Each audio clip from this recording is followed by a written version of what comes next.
Hey everybody, what's going on? Thanks for checking out this video. If you're new to the channel, welcome. Make sure you leave a like and subscribe if you haven't already. It really helps my channel grow. Once YouTube sees people are liking, leaving comments, subscribing, they recommend it to other people. They recognize that people are interested in the channel, so they push it to new people. So I really appreciate that if you do all that for me. But today's video, I'm gonna be going over, I wouldn't say it's one of my favorite baits, but I do like it. I don't throw it, I should say I don't throw it enough, and that's a Swimjig. This right here is my favorite Swimjig that I do throw, even though I said it's not my favorite bait.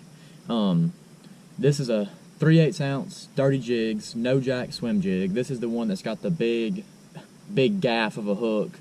Like I said, 3/8 ounce, and my trailer that I use is a Zoom Twin Tail Fat Albert grub. That's my favorite trailer.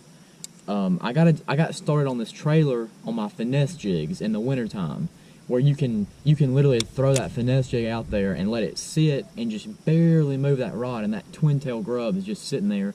And so I bought me some white ones one day for my swim jig, and you know, everybody throwing a swim jig, they call it the Alabama something, throwing it like the Alabama style. You sit there and you constantly are pumping the rod like this, and with this trailer you really don't have to move the rod that much. I pop it every now and then, and sometimes I will sit there and just, you know, be constantly shaking it. But I really like that Zoom double tail grub trailer. I haven't caught as many fish on a swim jig as a chatterbait or a spinnerbait, but I don't throw it that much. I've tried to make myself throw it a little bit more.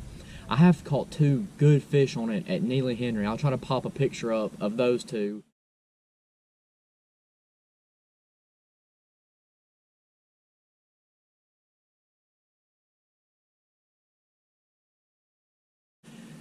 It was September a couple years ago, and I caught 2 4.5, 5 pounders on this exact setup right here, just working it in the grass. And I think the swim jig is really good when they don't want a lot of noise, but they're not just sitting there waiting for something to fall on their face. Like they'll come and get this swim jig. So like right now it's summertime, I've been throwing the swim jig some. I've caught 3 or 4 fish on it this July 4th weekend, and that's too like in a high pressure situation. Fish might not want a chatterbait or a spinnerbait because they're all the waves and the boats they hear and all that stuff. So if a swim jig's coming by, it's not making much noise, and it's just got that little bit of action. But like I said, this is what I throw my swim jig on. It's my favorite one. Dirty Jig, 3/8 ounce, white, and then a white twin tail grub from Zoom.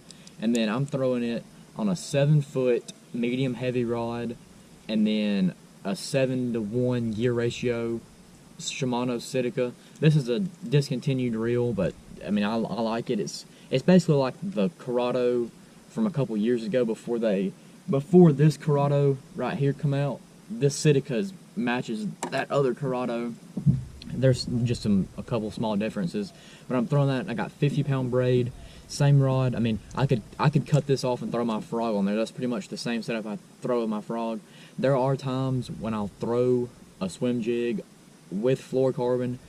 The only difference is if you're in real clear water and you're not around thick cover, like if you're gonna swim it around seawalls and boat docks like a shad spawn, I think there's nothing wrong with throwing fluorocarbon. But this time of the year, those fish get back in the thick stuff. I mean, even in some grass. If you throw your swim jig in some grass and a fish takes off with it and you set the hook, you got to cut through all that grass to get him out. So that's why I throw that 50-pound fluorocarbon. And a trick you can do throwing braid in clear water, take a Sharpie, and if you can see that, take a Sharpie and color it about 2 feet up. It just kind of camouflages that braid. Those guys that fish down there at Okeechobee and stuff, punching, those fish see 1,000 punch rigs a week. So those guys down there, they color their braid with a Sharpie, and I've been doing that. You just kind of camouflages it. I don't know if it makes much of a difference, but I've got confidence in it. But like I said, there's my swim jig setup. White Dirty Jig swim jig with a white twin tail grub, 7-to-1 gear ratio reel, 7-foot medium heavy, and then 50-pound braid.